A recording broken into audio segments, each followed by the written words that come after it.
Good morning students. आज हम class 8 में व्याकरण के पाठ 8 का अध्ययन करेंगे। आज के हमारे पाठ का नाम है उपसर्ग। तो आइए पाठ को शुरू करते हैं। पाठ 8 उपसर्ग। सबसे पहले उपसर्ग के बारे में सामान्य परिचय दिया गया है। कहता है कि हर भाषा में नए नए शब्द बनते रहते हैं, अर्थात कोई भी भाषा है तो उसमें नए नए शब्दों का निर्माण होता रहता है। मूल शब्दों में कुछ शब्दांश जोड़कर, मूल शब्दों में कुछ शब्दों के टुकड़े जोड़कर नए नए शब्द बनाए जाते हैं। यानी कि जो मूल शब्द होते हैं उनमें कुछ दूसरे शब्द जोड़कर नए शब्दों का निर्माण होता है, जिसे शब्द निर्माण कहा जाता है। जिसे हम क्या कहते हैं? शब्द निर्माण। यानी कि मूल शब्द में कुछ शब्दों को या कुछ शब्दांशों को जोड़कर नए शब्द बनाना शब्द निर्माण कहलाता है। यह शब्द निर्माण 3 प्रकार से होता है। ठीक है, तो 3 प्रकार से कैसे होता है? जैसे पहला है आपका उपसर्ग द्वारा, यानी कि उपसर्ग जोड़कर नए शब्दों को बनाना। जैसे आपका मूल शब्द है गम धातु। ठीक है, इसका एक रूप बनता आपका गच्छति, लेकिन इसके साथ अगर हम उपसर्ग जोड़ दे आ उपसर्ग, आंग या आ उपसर्ग, तो आपका रूप बन जाएगा आगच्छति। इसका जो गच्छति का अर्थ था वो क्या था? जाता है। और आगच्छति का अर्थ आपका बदल जाएगा, आगच्छति का अर्थ हो जाएगा आता है। ठीक है, ये होता उपसर्ग के द्वारा नए शब्दों का निर्माण करना। इस प्रकार है जैसे प्रत्यय द्वारा। प्रत्यय द्वारा जैसे क्री धातु है, इसमें कत्वा प्रत्यय जोड़ेंगे तो आपका कृत्वा शब्द बन जाएगा, जिसका अर्थ होता है करके।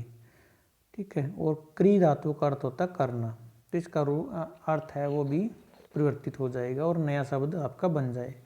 इस प्रकार आपका जैसे समास द्वारा, समास द्वारा जैसे आपका शब्द है राम राज्ञ पुरुष है। ठीक है, राज्ञ पुरुष है, तो इसका समास बनाएंगे तो आपका समास बन जाएगा राजपुरुष है। समास बना के नया शब्द बनाएंगे तो आपका शब्द बनेगा राजपुरुष है। ठीक है, तो इस प्रकार उपसर्ग, प्रत्यय और समास के द्वारा नए शब्दों का निर्माण किया जाता है। उसके बाद दिया गया उपसर्ग किसे कहते हैं? परिभाषा दी गई, वे शब्दांश जो संज्ञा आदि शब्दों अथवा धातुओं के पहले जुड़कर, जो संज्ञा आदि शब्दों अथवा धातुओं के पहले जुड़कर उनके अर्थ में परिवर्तन कर देते हैं, उन्हें उपसर्ग कहा जाता है। ठीक है, तो उपसर्ग किसे कहते हैं? वे शब्दांश, वे शब्दों के वे टुकड़े जो संज्ञा आदि शब्दों अथवा धातुओं के पहले यानी इनके आगे जुड़कर उनके अर्थों को बदल देते हैं। ठीक है, उनके अर्थ को बदल देते हैं, उन्हें हम उपसर्ग कहते हैं। सामान्यतः या सामान्य रूप से क्रियाओं के प्रारंभ में उपसर्गों का प्रयोग किया जाता है। यानी कि सामान्यतः ज़्यादातर जो है वो क्रियाओं के आरंभ में ही सब उपसर्गों का प्रयोग किया जाता है, और इनसे क्रिया के अर्थ में परिवर्तन आ जाता है। ये तो आपको पता है कि जब उपसर्ग जुड़ जाता है तो उसके अर्थ को वो बदल देते हैं। तो क्रिया के साथ जुड़ेगा तो क्रिया के अर्थ को बदल देता है। विभिन्न उपसर्गों का प्रयोग करके एक ही क्रिया से अनेक अर्थ प्राप्त किए जा सकते हैं। अनेक प्रकार के उपसर्गों का प्रयोग करके एक क्रिया से हम अनेक अर्थ प्राप्त कर सकते हैं।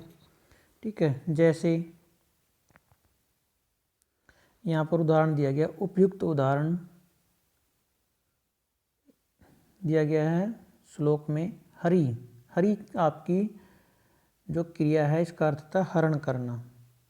धातु के साथ विभिन्न उपसर्गों ने मिलकर उसके अर्थ को ही बदल दिया है। जो आपकी धातु है, मूल धातु हरि, जिसका अर्थ है हरण करना, लेकिन इसके साथ अनेक उपसर्गों ने अलग अलग इसके साथ जुड़ करके इसके अर्थ को बदल दिया। जैसे आपका मूल शब्द है हरि, हरण करना, अगर हम इसके साथ वी उपसर्ग जोड़ेंगे तो आपका शब्द बन जाएगा विहरती, जिसका अर्थ होता है घूमता है या भ्रमण करता है। ठीक है। इसी प्रकार आ उपसर्ग जोड़ेंगे तो आपका शब्द बन जाएगा आहर्ती, जिसका अर्थ होता है लाता है। ठीक है।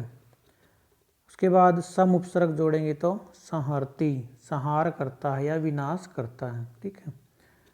आगे प्र उपसर्ग जोड़ेंगे तो प्रहरती, प्रहार करता है या चोट करता है। ठीक है। इसी प्रकार प्री प्लस हरि, प्रीहरती, दूर करता है। तो एक ही धातु से अलग अलग उपसर्ग जुड़कर के आपके अलग अलग कई प्रकार के अर्थ यहाँ पर बन जाते हैं। तो इसी प्रक्रिया को हम क्या कहते हैं, उपसर्ग कहते हैं। ठीक है। उपसर्गों की संख्या आगे बताई गई है। सामान्य रूप से संस्कृत में उपसर्गों की संख्या 33 है, जो निम्नलिखित है। तो 33 नहीं, 22। संस्कृत भाषा में सामान्यतः उपसर्गों की संख्या कितनी है, 22 है। कौन कौन से है वो? प्र, प्रा, अप, सम, अनु, अव, निस, निर, दुस, दुर, वि, आंग, नि, अधि, अपि, अति, सु, उत, अभि, प्रति, परि, उप। ये आपके 22 उपसर्ग हैं। अब कुछ धातुओं के साथ उपसर्गों के प्रयोग से होने वाले अर्थ परिवर्तन को देखिए। जैसे आपका है भू धातु से, भू धातु से हम प्र जोड़ेंगे तो आपका बन जाएगा प्रभवती, जिसका अर्थ होता है निकलता है। सम जोड़ेंगे तो आपका उपसर्ग हो जाएगा, शब्द बन जाएगा संभवती, जिसका अर्थ होता है उत्पन्न होता है। ठीक है। अनु जोड़ेंगे तो अनुभवती, अनुभव करता है। अभि के साथ अभिभवती, तिरस्कार करता है। उत प्लस भू, उद्भवती, उत्पन्न होता है। ठीक है। इस प्रकार नीचे गम धातु दी गई है। गम धातु से, गम धातु का अर्थ होता है जाता है। जैसे गम से बनेगा गच्छ होके गच्छति। अगर अधि जोड़ेंगे इसके साथ तो अधिगच्छति, प्राप्त करता है। निर जोड़ेंगे तो निर्गच्छति, निकलता है, जैसे गंगा हिमालय से निकलती है। आ उपसर्ग जोड़ेंगे तो आग, आ को हम आंग भी कहते हैं, आंग, तो आगच्छति, आता है, हो जाएगा। इस प्रकार क्री धातु से अप जोड़ेंगे तो अपकरोति, बुराई करता है। उप जोड़ने से उपकरोति, उपकार करता है। अनुकरोति, अनुकरण करता है। अधिकरोति, अधिकार करता है। वी प्लस क्री, विकरोति, दूषित करता है। ठीक है। तो इस प्रकार नीचे आपको अनेक धातुएं दी गई है, इनको आपने एक बार पढ़ लेना है। जैसे श्री धातु से, श्री धातु का अर्थ होता है सरती, सरती जाता है। तो निस जोड़ेंगे तो आपका हो जाएगा निस्सरती, बाहर निकलता है। इस प्रकार अलग अलग उपसर्ग जोड़ के अलग अलग अर्थ बनाए गए हैं। इन सभी को आपने एक बार पढ़ लेना है। नी धातु है, नी नयति, ले जाता है। तो इससे भी अलग अलग उपसर्ग जोड़ करके अलग अलग अर्थ बनाए गए हैं। जैसे आ प्लस नी, आनेति, लाता है। ठीक है। तो ये सारे एक बार आपने पढ़ने हैं। हरि, हरण करता है, ये आपकी उदाहरण के रूप में पहले आपने यहाँ पर पढ़ा था इसका। जैसे आपका हरि से अनु जोड़ देंगे तो अनुहरती, नकल करता है। ठीक है। स्था धातु से, स्था का अर्थ तिष्ठ, बैठता है या ठहरता है। तो अधि अगर हम जोड़ते हैं तो अधितिष्ठति, रहता है। तो इस प्रकार अनेक शब्द इससे बन जाते हैं। आगे है आपका वध, बोलता है। तो अप जोड़ेंगे तो अपवदती, गाली देता है। ठीक है। अति, अतिवदती, बहुत बोलता है। आगे है चर, चर धातु से अगर हम वी जोड़ते हैं तो विचरती, घूमता है, यानी विचरण करता है। इस प्रकार नीचे वाले शब्दों को आपने पढ़ना है। इस प्रकार 10वें नंबर पे दी ज्ञा धातु जानता है, तो इसके साथ अगर हम वी जोड़ेंगे तो वी जानाति, प्रति जोड़ेंगे तो प्रति जानाति, संकल्प करता है। ठीक है। आगे उपसर्गों का धातुओं के साथ वाक्य प्रयोग, यहाँ पर एक एक वाक्य आपको बनाकर दिखाया गया। जैसे प्र से प्रभवती बन गया, तो वाक्य बन गया गंगा हिमालयात प्रभवती, गंगा हिमालय से निकलती है। ठीक है। प्रा से आपका जैसे बन जाएगा प्रा प्लस भू धातु से प्राभवती, सैनिक चोरम प्राभवती। ठीक है। आगे है अपहरती, रावण सीताम अपहरती, राम सीता का अपहरण करता है। तो इस प्रकार ये सारे वाक्य आपने देख लेने एक बार से। ठीक है। ये सभी उपसर्गों से एक एक वाक्य बनाकर दिखाया गया है, ये सारे आपने एक बार पढ़ने हैं। ठीक है।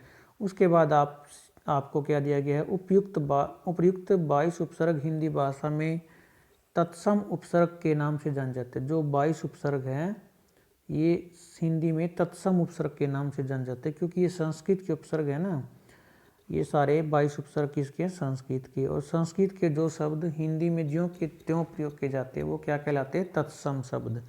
तो जो संस्कृत के उपसर्ग हिंदी में जाएंगे तो वो क्या हो जाएंगे, तत्सम उपसर्ग हो जाएंगे। ठीक है। अब इन उपसर्गों को अर्थ एवं उपसर्गों के संयोग से बनने वाले शब्दों सहित नीचे दिया गया। प्रत्येक उपसर्ग के यहाँ पर क्या दिए गए हैं, अर्थ बताया गया है, और इनसे बनने वाले शब्द हैं वो नीचे दिए गए। इनको सभी को आपने पढ़ना। जैसे प्र है आपका, प्र उपसर्ग का प्रयोग सामान्यतः अधिक अर्थ के लिए किया जाता है। जैसे प्रचार, ठीक है, प्राध्यापक है, प्रयत्न।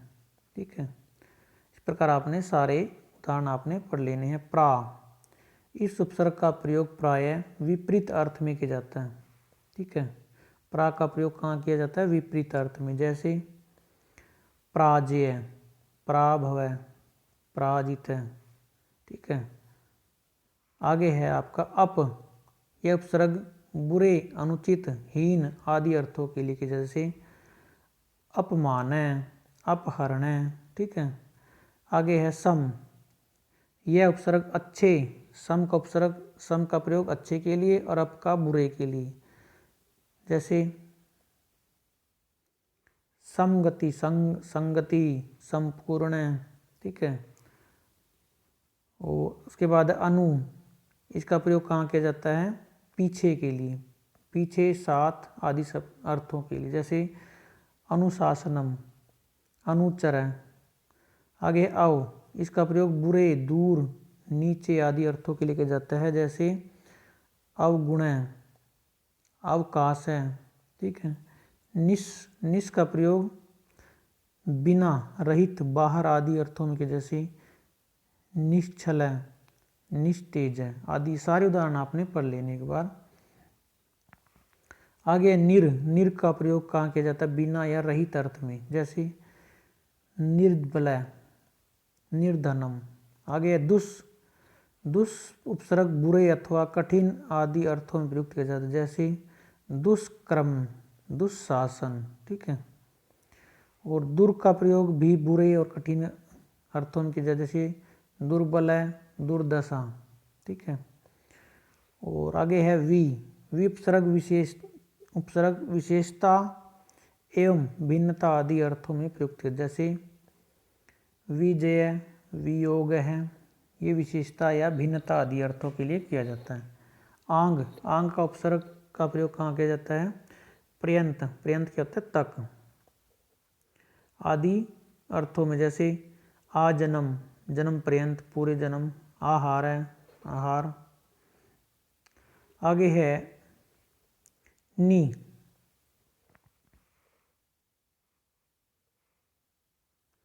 नी, इस उपसर्ग का प्रयोग नीचे, ऊपर, भीतर, एक, निषेध आदि अर्थ में होता है। जैसे निरोध है, निवास है। आगे अधि का प्रयोग कहाँ किया जाता है, श्रेष्ठ, ऊपर, आदि अर्थ, जैसे अधिपति, अधिवक्ता, ठीक है। अति, अति का प्रयोग कहाँ किया जाएगा? अधिक और उल्लंघन आदि अर्थों में, जैसे अत्यधिक है, ठीक है। अपि का प्रयोग बंद करने, ढकने, निकट आदि अर्थों में किया जाता है, जैसे अपिधानम, अपिहितम।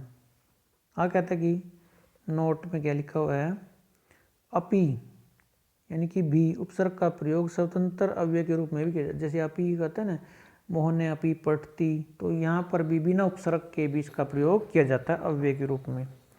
आगे आपका सु, इसका प्रयोग कहाँ किया जाता है? अच्छा और सहज आदि अर्थों के लिए, जैसे सुलेख है, सुशील है, ठीक है। और उसके बाद आपका उत, उत का प्रयोग कहाँ किया जाता है? उत उपसर्ग का प्रयोग ऊंचे, ऊंचे, ऊपर, श्रेष्ठ, अधिक आदि अर्थों में किया जाता है। उसके बाद आपका अभी, उत से जैसे आपके बनते हैं उत प्लस नति, उन्नति, ठीक है। उत प्लस कर्म, उत्कर्ष, उत प्लस कर्ष, उत्कर्ष, ठीक है। और आगे है अभी, अभी इस उपसर्ग का प्रयोग सामने और वैशिष्ट्य आदि बताने के लिए, यानी किसी की विशेषता आदि बताने के लिए किया जाता है, जैसे अभीष्ट, अभीष्ट, ठीक है।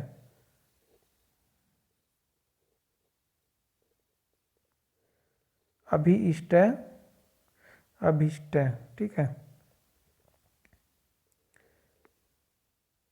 अभिआगत, अभ्यागत। उसके बाद आपका है प्रति, प्रति का प्रयोग और एवं विपरीत आदि अर्थों में होता है, या तो और अर्थ में, यानी जैसे विद्यालय की ओर, गांव की ओर, शहर की ओर, बच्चे गांव की ओर जा रहे हैं, इस तरह के अर्थों में। और या फिर विपरीत, यानी विपरीत उल्टे अर्थ में, जैसे प्रतिकार है, ये भी विपरीत अर्थ है, प्रति एकम, प्रत्येकम। आगे प्री, यह उपसर्ग आसपास अथवा चारों ओर, या तो चारों अर्थ में या फिर आसपास के अर्थ में, चारों ओर के अर्थ में या आसपास के अर्थ में इसका प्रयोग होता है, जैसे प्री प्लस पूर्ण, प्रीपूर्ण, ठीक है। प्री प्लस सर्वमय, प्रीसर्वमय। आगे 22वां उपसर्ग आपका लास्ट उप, इसका प्रयोग कहाँ किया जाता है? उप का, जैसे समीप के अर्थ में, जैसे गंगा के पास हो गया उपगंगम। गौण अर्थ में, जैसे उपकार है, ठीक है।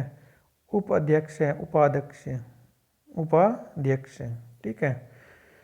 तो ये था आपका पाठ 8। इसमें आपको ये जो विशेष आपकी ये है जो 22 उपसर्ग है, इनसे जो भी शब्द बनते हैं इनको आपने याद कर लेना है। प्रत्येक उपसर्ग से आपसे 2-2, 3-3 शब्द कम से कम याद होने चाहिए, 3-3 शब्द, ठीक है। बाकी इसके अभ्यास के प्रश्नों को हम कल नेक्स्ट वीडियो में हल करेंगे। आज के लिए सिर्फ इतना ही। धन्यवाद।